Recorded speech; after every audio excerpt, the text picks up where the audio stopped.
Hi, welcome back to another edition of Teen Reads at Racine Public Library. We're glad you could join us. And this month we're talking about contemporary fantasy, also known as modern fantasy. And for those of you who are like me, fantasy is my jam. And fantasy covers a wide spectrum. And so contemporary fantasy in particular is going to be like what you're used to when we talk about Harry Potter. If you don't know who Harry Potter is, and why are you watching? Turn this off, go away, I don't know who you are. You at least have seen the movies, you know something about the boy wizard. And so that is what we're talking about. We're talking about fantasy that occurs or trickles into the real world, the modern world, the world that you and I know. And then suddenly weird stuff starts happening. You get messages that say, oh, you have magic, you should come to Hogwarts. Maybe you are a descendant of the gods. Who knows what it could be?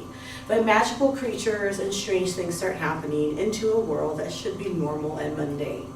You know, the world where you have to go to school and do homework and, you know, wonderful things like that.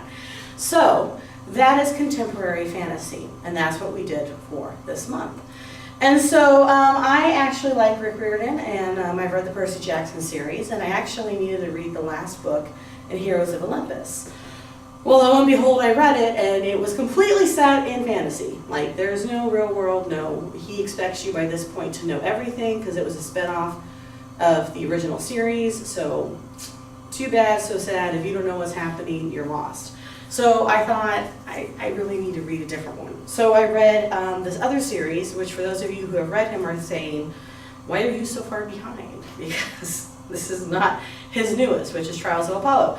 No, so I read Magnus Chase and the Gods of Asgard, the first book, which is The Sword of Summer. And this is a take on Norse mythology. And I'm not going to spoil this for you in case you're like me and you're slow and you haven't caught up to it yet. But basically what happens is we have a young man who is living a regular life. Well, not so regular. He's actually homeless and on the streets because his mother was brutally murdered. That's not normal. However, he is struggling, and he believes that the world that he sees around him is the world that you and I live in. And suddenly, strange things happen, and he discovers that he is a descendant of a god, and a god from the Norse pantheon.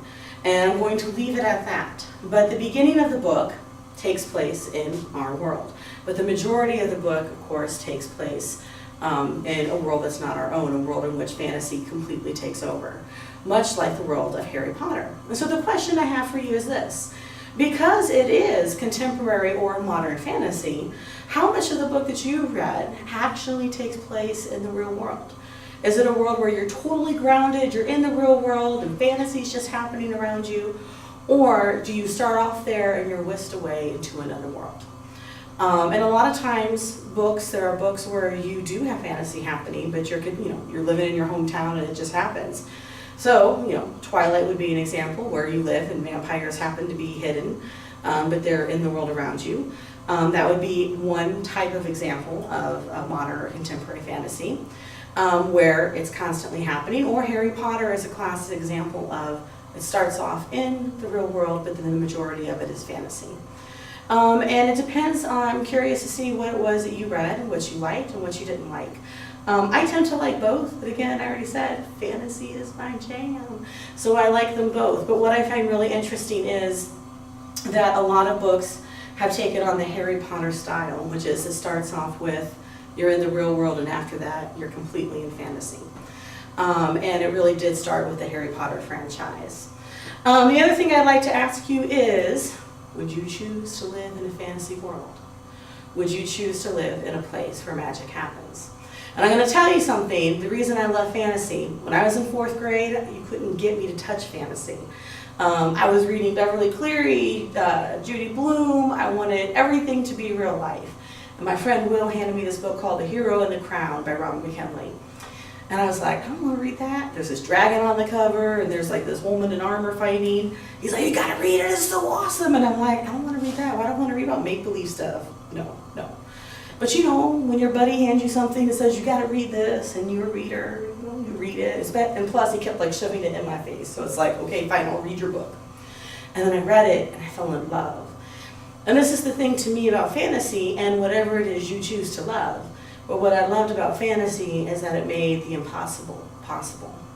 And I think what's great about contemporary fantasy, and for those who adore Harry Potter, is it makes you believe that magic could be there. So you could be living your life, but behind the door, maybe around the corner, something wonderful and unexpected and magical is happening. And so whatever it is you chose to read when it comes to contemporary fantasy or modern fantasy, I hope that it took a moment for you to believe in the impossible. And I hope that maybe you'll take that journey again.